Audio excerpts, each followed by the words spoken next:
Okay, so we left off last time with just reviewing some terminology that we're going to use for this section. And so in this section, part 2, we're going to go through kind of the physiology of urine formation. All right, so we'll go through the parts of the nephron. We covered the renal corpuscle and how pressure is responsible for filtrate formation last time. We talked about that. So we have our filtrate formed.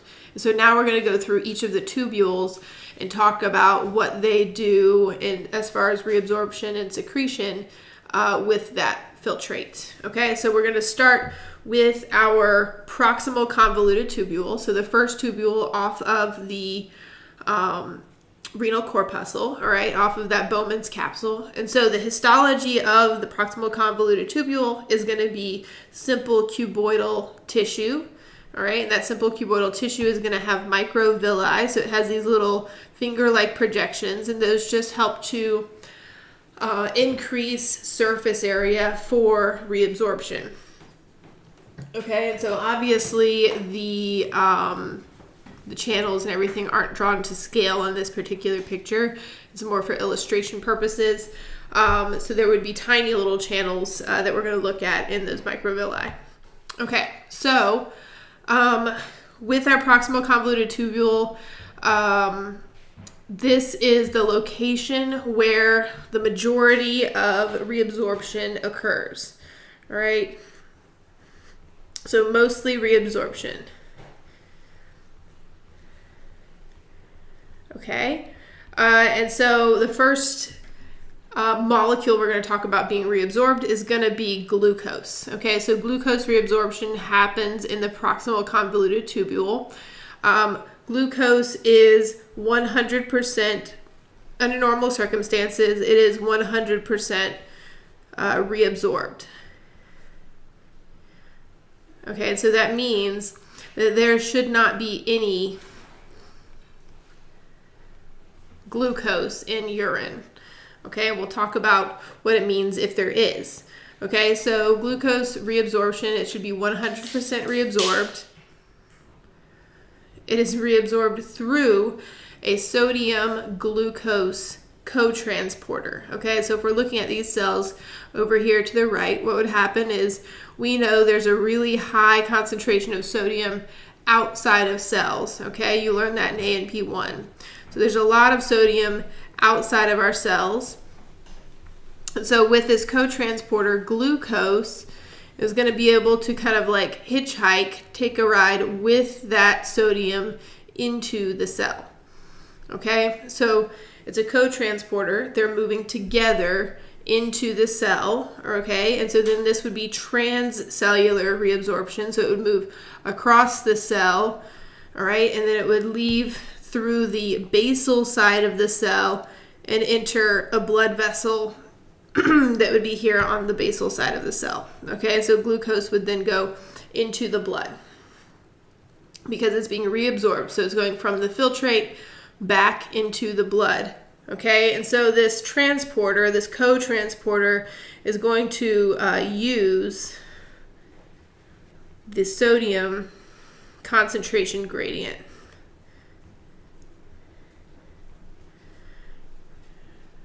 All right, so it's going to use that sodium concentration gradient to transport glucose into the cell. Okay, all right, so that's our cotransporter. And so let's talk about why you might see glucose in the urine. So it should be 100% reabsorbed. All right, but there is something called a renal threshold. Okay, so this is the renal threshold is the maximum amount that can be transported, that can be, we'll say, reabsorbed. All right, that can be reabsorbed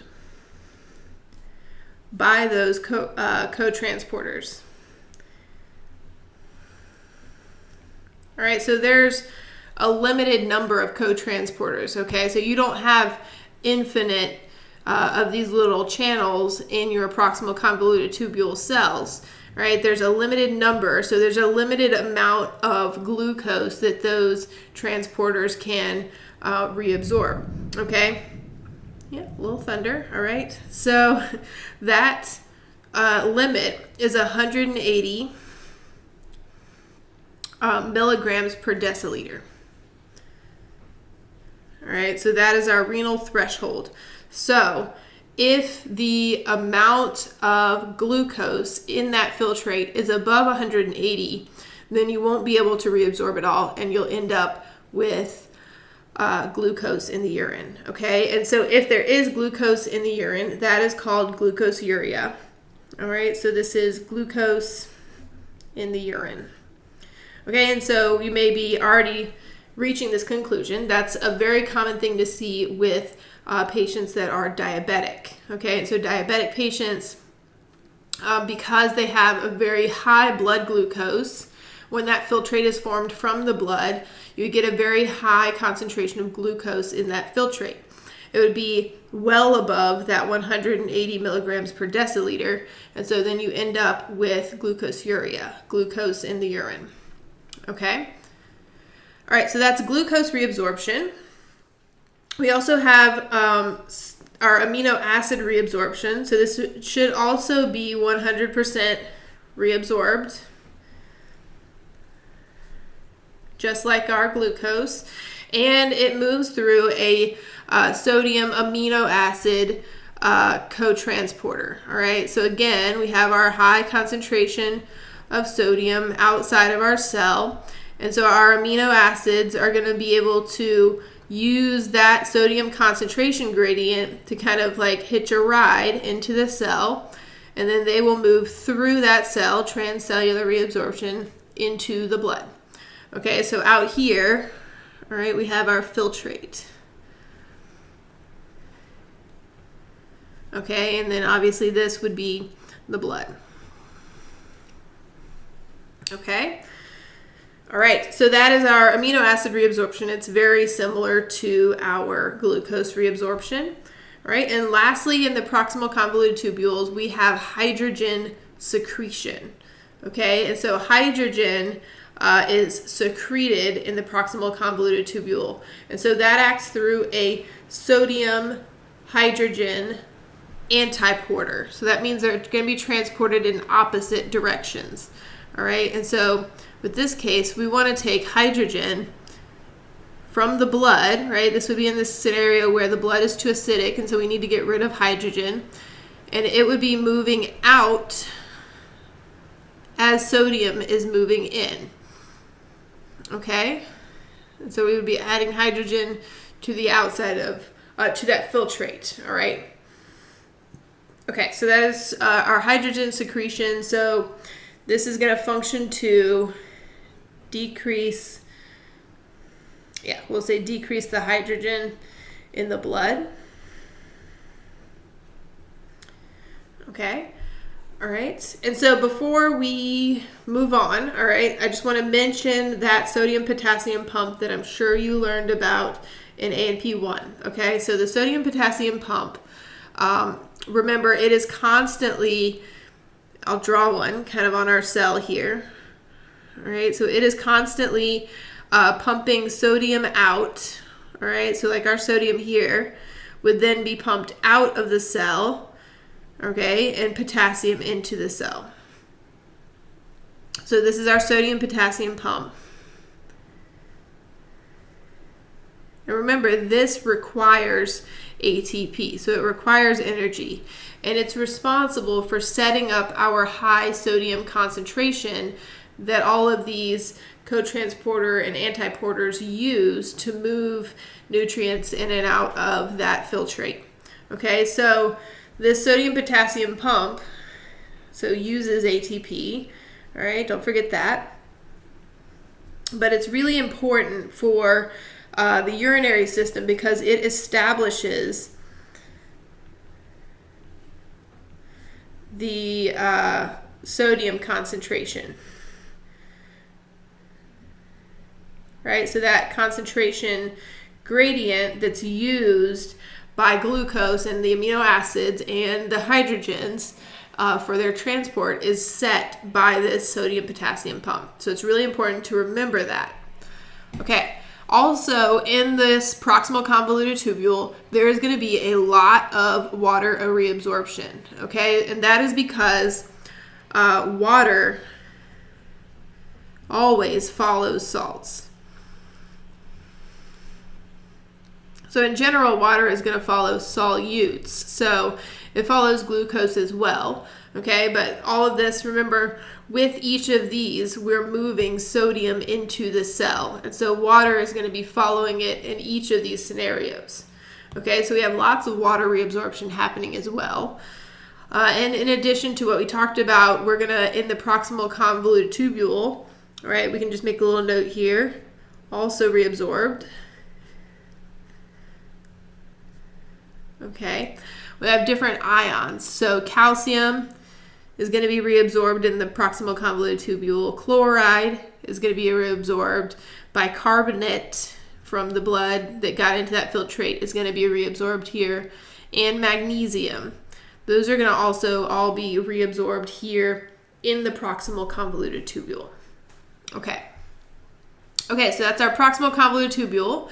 So let's just briefly talk about the loop of Henle. All right, that's our next structure that the filtrate would pass through as it moves through the nephron. All right, so with the loop of Henle, we have our descending limb of the loop of Henle. So remember, it is thin because it contains simple squamous epithelium. All right, so that makes it thinner than the ascending limb, which contains oh, yeah, sorry, I lost track of where I was. All right, so it contains simple cuboidal. And one really important thing about that ascending limb is that it is impermeable to water. Okay, and so it's impermeable to water, meaning water, so where in the proximal convoluted tubule here we had sodium moving in and water was following it, in that ascending limb, sodium can move in, but water cannot follow it. So it's impermeable to water. And so that really helps to balance like salts, right? If we need to kind of concentrate things, we can do that with that, using that impermeability to water. So stopping water from following the salts. Okay. So with this loop of Henle, we should also talk about the two different types of nephrons that we have. So there are cortical nephrons, all right? And so a cortical nephron has a short loop of Henle. All right, so it has short loop of Henle. Okay, versus a juxtamedullary nephron is going to have a long loop of Henle.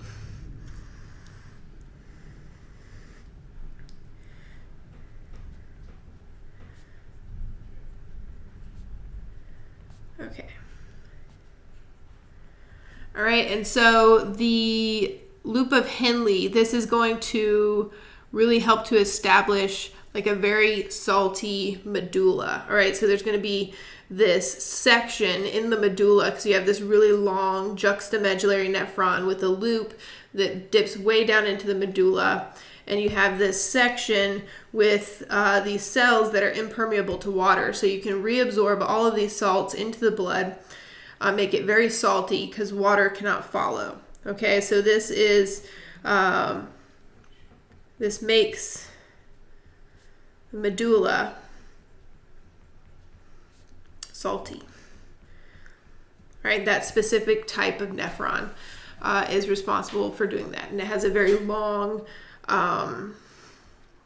loop of Henle. Okay, so let's talk functions of our parts of the loop of Henle. So the function of the descending portion of the loop of Henle is for water reabsorption. All right, so we have lots of water reabsorption going on. All right, and then in the ascending loop of Henle, we have a lot of ion reabsorption going on.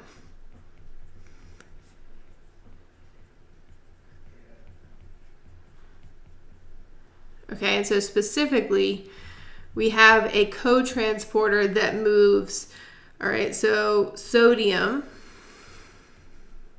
potassium, and chloride. All right, so it's a sodium, potassium, and chloride cotransporter. That's going to be located in that ascending loop of Henle. And remember, water cannot follow it. So this is going to make the medulla very salty. All right. All right, that medulla where that loop of Henle is located. Okay, good. So that's our loop of Henle. All right. So water reabsorption for the descending part. The ascending part is going to be responsible for ion reabsorption without water being able to follow. And so that's going to make that medulla very salty because you have salts moving into the blood without any water following it. Okay. The distal convoluted tubule now, our last kind of segment of tubule. So in the distal convoluted tubule, we have just simple cuboidal. They don't have microvilli, all right? And the function of this distal convoluted tubule it has a few different functions, all right? So the first function is going to be kind of setting the balance of potassium, okay? And so in that distal convoluted tubule, you can have potassium secretion. All right, and this is going to be accomplished by a hormone called aldosterone. We'll talk about aldosterone more in a minute. You learned about it some with your endocrine chapter, right? But we'll recap it. Okay, so aldosterone is going to increase sodium reabsorption and increase potassium secretion. Okay, so we would have two separate channels, right? This isn't a cotransporter, but aldosterone would trigger, right?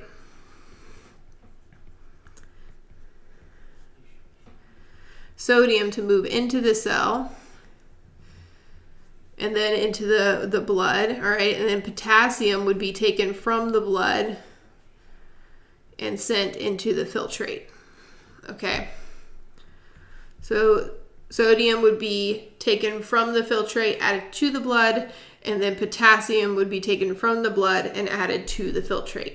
That's in the distal convoluted tubule. You have potassium secretion, so you can regulate the levels of potassium in the blood, all right? And you can also, in the distal convoluted tubule, regulate blood pH, okay? So hydrogen ion secretion can occur here as well. So primarily you have secretion, important secretion going on for that distal convoluted tubule. So we'll put kind of general, its function is going to be secretion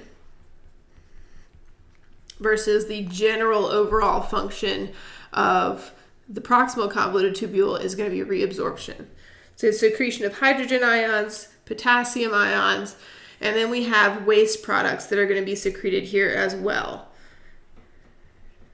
We've talked about these waste products before. So in the distal convoluted tubule, you're going to secrete ammonia. You're going to secrete uric acid. Remember, that comes from metabolism of nucleic acids. And creatinine. That comes from metabolism of creatine in the muscles. All right, so those are going to be secreted, as well as any drugs in your blood, right? There are going to be different drugs like morphine and some antibiotics would be secreted, that kind of thing, right? So morphine and penicillin would be secreted in the distal convoluted tubule. So distal convoluted tubule functions in secretion. All right, so let's talk about one more hormone that acts on the distal convoluted tubule and also the collecting duct as well. And that's antidiuretic hormone, ADH. Okay, so antidiuretic hormone.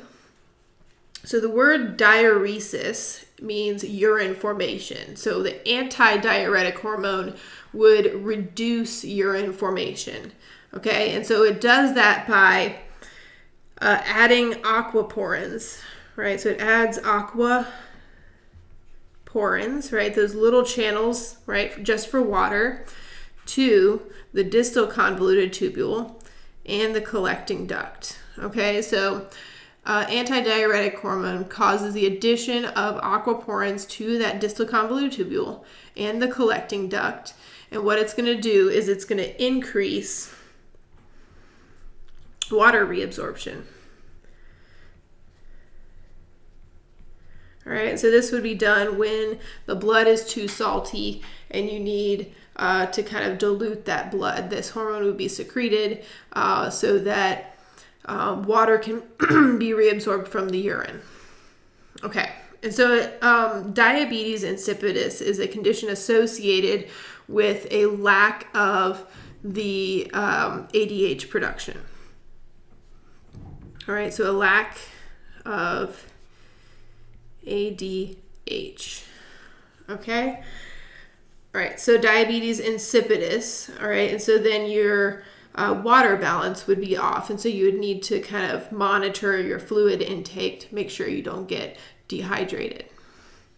All right, so now what I want to do here is take a moment, and then we'll talk about the remaining urinary structures like the ureter and the bladder and the urethra. But I want to take a minute and go through all the hormones associated with the urinary system really quick and just kind of like lay them out. For each, we're going to talk about where it's released, what signaled its release, so why it was released, and what effect it has. Okay, so for each of these hormones. And so this should hopefully be a refresher from our endocrine chapter, right? And hopefully those will make even more sense now that you know the urinary structures that they're working on. Okay, so our first hormone is atrial natriuretic peptide, ANP. So it is released, the name tells you, by the atria, right? So atrial, it is released by the atria. So the atrium of the heart. Okay, and so why it's released is that the blood is too salty, all right? Let me see, I think I have, hold on just a second. Okay, yes, yeah. So the blood is not too salty necessarily, right? So the blood pressure is too high, right? Increase in blood pressure or volume.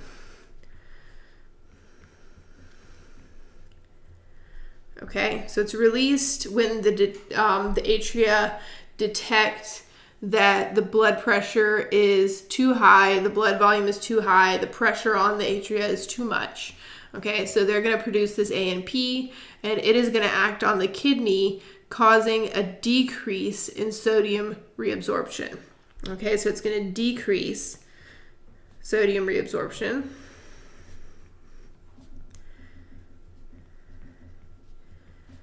All right, and so that means it is also going to decrease water reabsorption, because remember, water is going to follow sodium. And so this is going to reduce blood volume and reduce that pressure, the blood pressure. All right, so that is our atrial natriuretic peptide. Okay, our next hormone is parathyroid hormone, all right, abbreviated PTH. Okay, so parathyroid hormone, pretty simply, is released by the parathyroid gland. Remember, that's located on the posterior side of the thyroid gland. It's released in response to low blood calcium. All right, so when your calcium is too low in your blood, parathyroid hormone is going to be released. One of the effects of this parathyroid hormone is to increase calcium reabsorption. Okay, and so it takes calcium from that filtrate, puts it back into the blood. You also probably learned in ANP1 that it has some other effects. So it increases osteoclast activity. So those cells, all right, that digest bone and release calcium from the bone, right? So it's going to increase osteoclasts, and it's going to activate vitamin D, which we know is really important for absorbing calcium from food, right, that you eat. Okay, so that's our parathyroid hormone. Okay, so the next one is going to be renin, and renin is kind of a big topic, all right? So we've got more detail to talk about for renin than we did when we did the endocrine chapter, because we just didn't know the anatomy of the kidney yet. All right, so let's talk about renin in detail. And so renin is released by essentially the JGA, right? So we'll talk about each component of the JGA that is responsible for releasing renin and why they would release renin. So the first part is going to be that afferent arteriole, okay? And so the afferent arteriole, remember, contains specialized smooth muscle cells called JG cells. All right. So those JG cells are specialized smooth muscle cells that detect stretch. And so they are going to release renin, right? So we'll add that in a minute. We'll do the Y in a minute. Okay. So they detect stretch.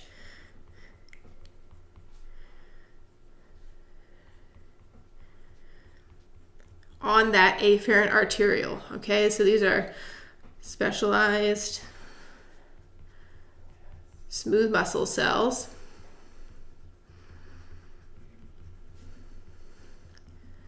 Okay, in that afferent arteriole, and it's going to detect stretch, all right? And so then the second part of the JGA that's involved is the distal convoluted tubule, okay? And so the cells in the distal convoluted tubule are called macula densa cells, which we talked about, and their function is to detect the saltiness, all right? So they detect the saltiness of the filtrate,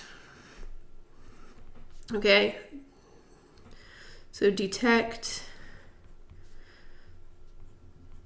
saltiness of the filtrate. All right, so they're going to be monitoring that filtrate as it moves through that distal convoluted tubule and detect how salty it is. Okay, all right, so let's talk about what triggers these two structures, our JG cells and our macula densa cells, to release renin. So what do they release it in response to? So for the JG cells, they're going to release it when the stretch is too low, okay? So there's a decrease in blood pressure, all right? And that would equal a decrease in stretch because that's what they detect, okay? So when that stretch decreases, because the blood pressure decreases, the JG cells are going to release renin, all right? And so the macula densa are going to release renin when the salt levels are too low. So there's a decrease in salt in the filtrate. Okay, so that means that the filtrate is moving too slowly, all right? And so it's not being formed very quickly, which means there's not enough pressure, all right, forming that filtrate. So it's moving too slow. Okay. So now let's talk about its effects. All right, so the effects of renin, we'll kind of go through a little pathway because it involves a couple other hormones. Okay, so renin works through a renin-angiotensin pathway. And in general, its function overall is going to be to increase blood pressure. All right, but we're going to do a little more detail than that. Okay, so renin, let's do the pathway really quick. So renin is secreted by the kidney, all right? So from the kidney into the blood, all right? It's a hormone, so it's going to travel in the blood, and it's going to travel to the liver, okay? And so in the liver, the renin is going to activate angiotensinogen.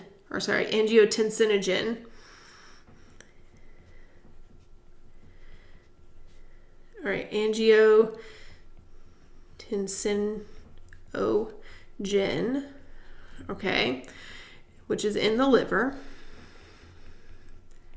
is going to be activated to angiotensin 1.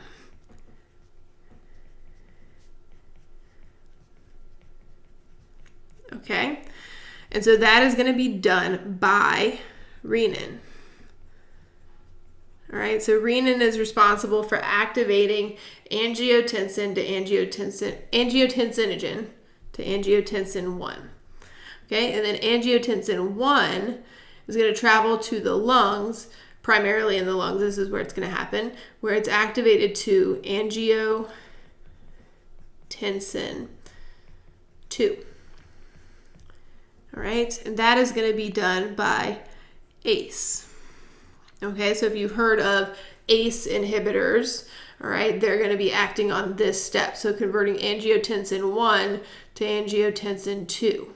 Okay, and so then once angiotensin 2 is activated, that's what's going to be responsible for the effects of renin that we observed. All right, so these are going to be effects of angiotensin 2 activation. I'm going to move this guy. Okay. We'll list those. Okay, so renin is going to activate that. All right, so let's talk about the effects of angiotensin 2. So in general, we said it is going to cause an increase in blood pressure. And so it does that through systemic vasoconstriction. Vasoconstriction. All right, so that is going to increase blood pressure. Okay. And so then also it is going to cause an increase in sodium reabsorption. And we know that water is going to follow sodium, so that's going to increase blood volume, and that will increase blood pressure. It will increase and trigger the secretion of aldosterone, all right, from the adrenal glands, right? So aldosterone, we said just a moment ago, right, increases sodium reabsorption and potassium secretion. So again, we're adding sodium to the blood, water will follow, and will increase blood volume. Okay. Okay, so we have aldosterone. We also have an increase in antidiuretic hormone. All right, we're going to be adding water back into the blood. That will also increase blood volume. And it's going to, we'll add this over here, increase the feeling, the sensation of thirst. Okay, so then you'll go and drink more water, right? That will be through the hypothalamus. All right, that will ideally function to increasing blood volume. Okay, and so with this pathway, right, we said angiotensin 2 is one very common blood pressure drug. ACE inhibitors are a common blood pressure regulator. All right, and that's because they stop the formation of this angiotensin 2, and so they help to reduce blood pressure by preventing the effects of that hormone. Okay, great. All right, so now let's talk about our last two hormones, okay, because that wasn't enough, right? Let me just highlight these important steps here. Angiotensinogen 1 and 2. There we go. Okay. All right, so aldosterone and ADH, we already mentioned these, so let's just get the details written out on these, okay? So with aldosterone, it is released by the adrenal cortex, if you remember from our endocrine chapter. All right, it's released by the adrenal cortex. And then it is released, so the Y for aldosterone would be being released, we just talked about. That is from the renin angiotensin pathway.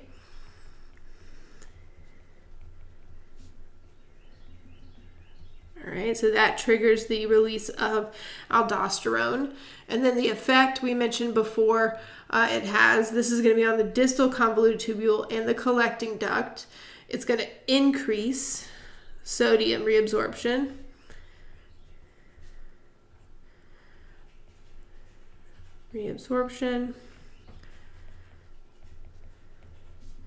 And potassium secretion.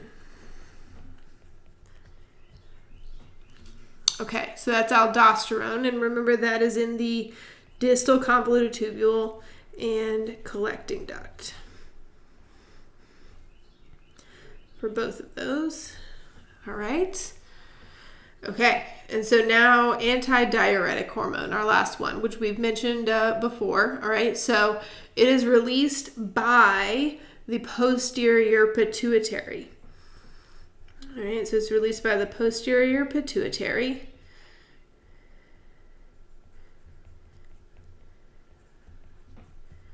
Okay, and why it's released, so that's in response to the osmolarity of the blood. Okay, so there's going to be an increase in osmolarity of the blood. Okay, and so the blood becomes salty. All right, that means that's the increase in osmolarity. So the blood becomes salty. This could also be through, dehydration that can cause the blood to be salty. All right, that's going to be the stimulus. And then the effect is going to be, we said, adding aquaporins to the collecting duct. All right, so we're going to add aquaporins to the collecting duct. Okay, so this is going to increase water reabsorption.